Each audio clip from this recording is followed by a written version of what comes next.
بسم اللہ الرحمن الرحیم انفو عمر چینل کے محترم ناظرین السلام علیکم۔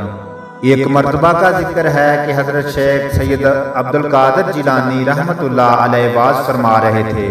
اس مجلس واز میں وقت کے جید علماء کرام اور فقہ حضرات بھی شریک تھے۔ آپ قضا قدر کے مسئلہ پر خطاب فرما رہے تھے۔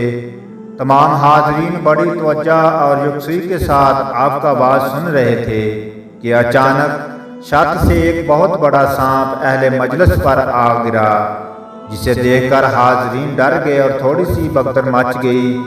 وہ سانپ چلتا ہوا سیدھا حضرت سیدنا غوث اعظم رحمۃ اللہ علیہ کی طرف بڑھنا شروع ہوا، لیکن آپ ممبر مبارک پر تشریف فرما رہے اور اپنی جگہ کو نہ چھوڑا حتیٰ کہ سانپ آپ کے لباس میں گھس کر آپ کے جسم مبارک پر چڑھ گیا اور آپ کے جسم عطر کے گرد حلقہ مارنے کے بعد گریبان سے نکل کر آپ کی گردن میں حائل ہو گیا۔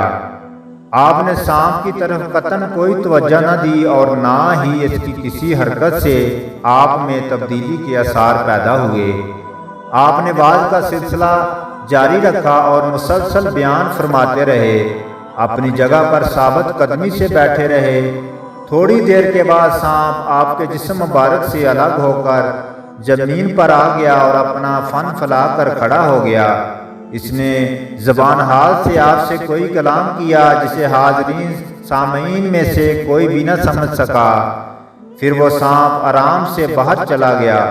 سانپ کے چلے جانے کے بعد حضور سیدنا غوث اعظم رحمۃ اللہ علیہ نے فرمایا کہ سانپ مجھ سے کہہ رہا تھا کہ اس طرح میں نے بہت سے اولیاء کرام کو آزمایا، لیکن جس طرح آپ ثابت قدم رہے کوئی بھی نہ رہا۔ سانپ کی یہ بات سن کر میں نے سانپ سے کہا کہ تم اس وقت مجھ پر گرے جب میں قضا قدر کے موضوع پر واز کر رہا تھا۔ میرے نزدیک تمہاری حقیقت ایک حقیق کیڑے سے بھی زیادہ نہیں جس کو قضا قدر حرکت دیتے ہیں۔ میں نے اس بات کا ارادہ کر لیا کہ میرا فعل میرے قول کے خلاف نہیں ہونا چاہیے۔ امید کرتے ہیں کہ محترم سامعین آپ کو ہماری ویڈیو اچھی لگے گی۔ اگر ہماری ویڈیو اچھی لگے ویڈیو کو لائک اور شیئر کریں اور چینل کو سبسکرائب کریں۔ شکریہ۔